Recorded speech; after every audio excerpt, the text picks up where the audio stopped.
Thank you for tuning in and thank you for supporting our channel. But if you are new to this channel and you haven't subscribed yet, please encourage us by doing so, and we shall continue to bring you the latest news as they come. And together we shall work with our great leader, Mazi Nnamdi Kanu, IPOB and Eastern Security Network, to make our Biafran dream a reality. He said, the United Nations and the United Kingdom government are complicit in the genocide going on in Biafra land and the rest of the zoo called Nigeria, committed by Buhari and his terrorist Fulani Nigerian government.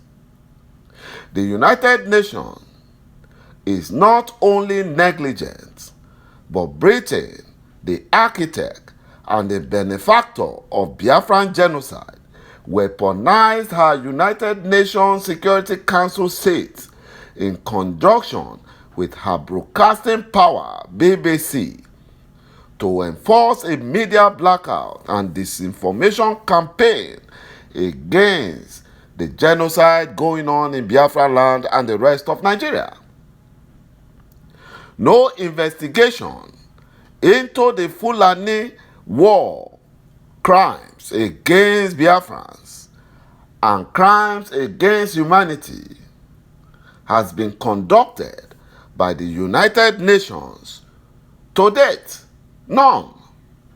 Despite all the glaring evidences, if the United Nations were truly for peace and justice, imagine they kidnapped our leader from Kenya and extradited him illegally, and they are now illegally detaining him in DSS facility, and the United Nations is not saying anything.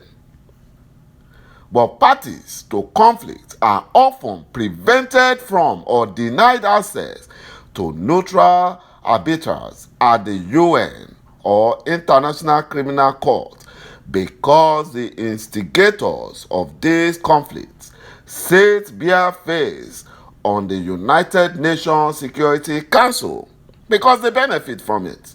They don't care. While all the ingredients pointing to Biafran genocide are evident, the United Nations Security Council is not faced by the preliminary slaughtering of hundreds of thousands of innocent Biafrans and Nigerians.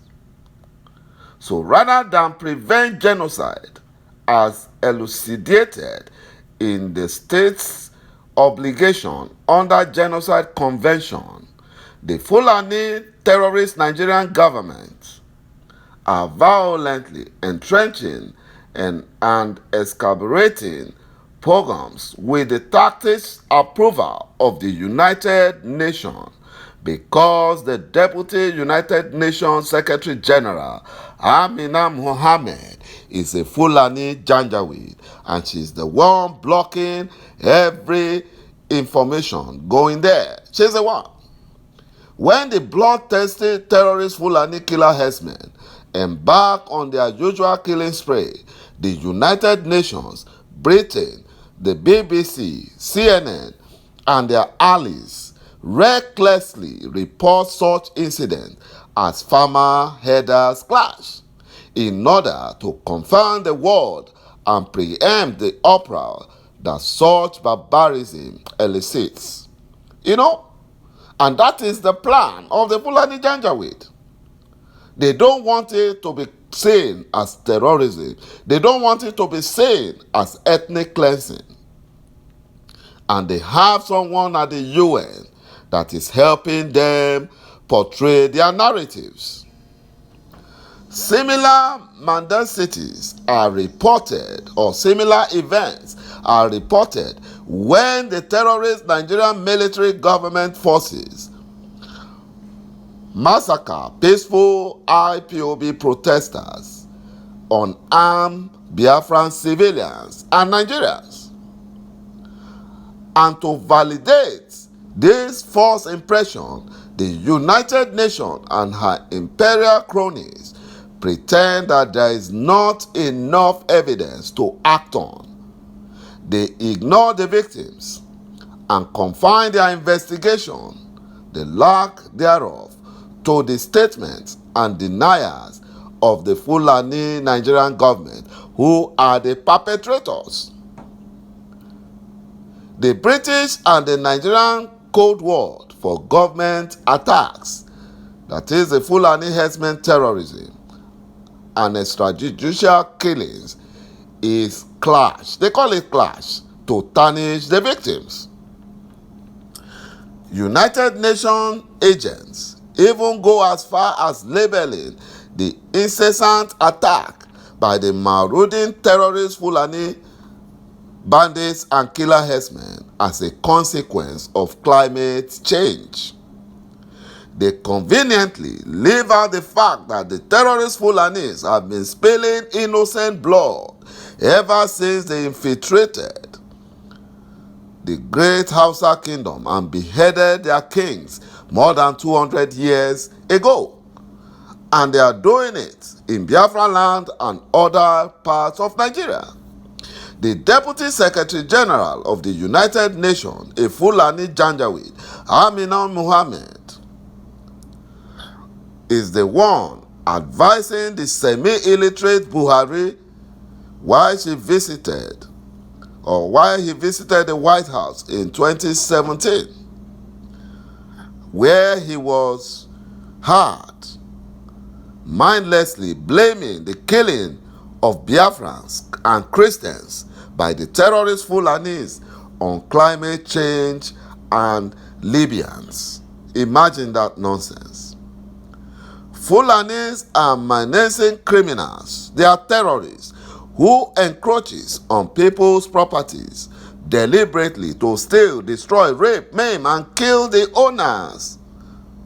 And the Fulani Nigerian government is supporting them, is backing them up. And they're also using the Deputy Secretary General of the UN, Amina Mohammed, a Fulani, to help them cover up their tracks. You know, it is incredibly disingenuous to accept or propagate the notion that a landless nomadic cattle herders who criminally trespasses, destroy the fruit of farmers' labor, and brutally kills the farmers, had a farmer-herders clash with him or did it because of climate change. On a different occasion, while visiting the terrorist president on November 9, 2020, the Deputy Secretary General of UN, Amina Mohammed, blamed the NSAS protests for decades of killings by the Nigerian Fulani Control Police and brutality on COVID-19. That's what she said. She said it is COVID-19 that caused it. You know, hundreds of thousands of Biafrans and Nigerians have been quietly killed without declaration of war. You know, and tens of millions have been displaced as agents of the UN hold casual symposia on Nigeria. What other countries have refugees in neighboring countries and internally displaced person camps in peacetime? You know, there is none. And then uses the Air Force to bombard and massacre Biafrans without provocation, rather than hold the Fulani Nigerian government accountable to prevent the ongoing programs and genocidal attack in Nigeria.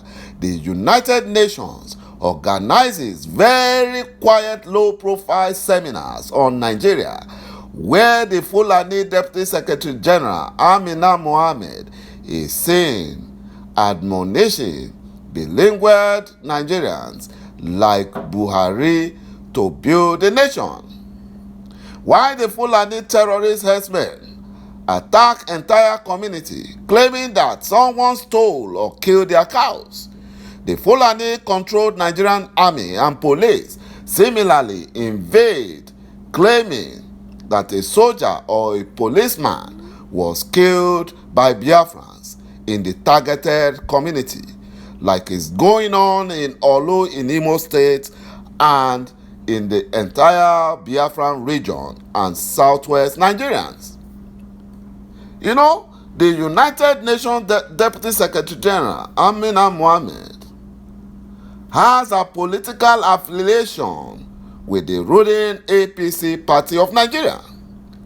When challenged by someone in the audience of a low-profile seminar about UN position in the excessive human rights abuses and killing in Nigeria, Amina Mohammed exhibited a familiar disconnect, and the journalist who asked the question was sent out of the seminar because she doesn't want the world to know the truth.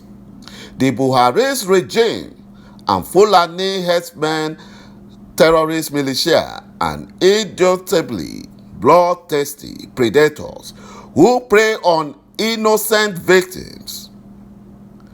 Therefore, all those promoting the idea of farmer-herder clash, armed conflict, and climate change, claptraps, must re-evaluate their notion of truth, fairness, and justice, and stop trying to lie to the world. You know, that is what they are doing. They want to lie to the world.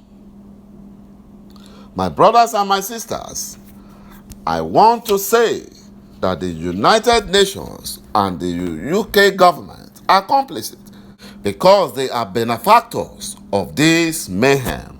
And you know, the Fulani Nigerian government rewards, aids, and abates genocidal actors, that is, the Fulani terrorists, so long as it serves their goal to conquer all other nationality in the dungeon of oppressed zoo called Nigeria. Thank you, my brothers and my sisters, for watching this video, and bye-bye for now.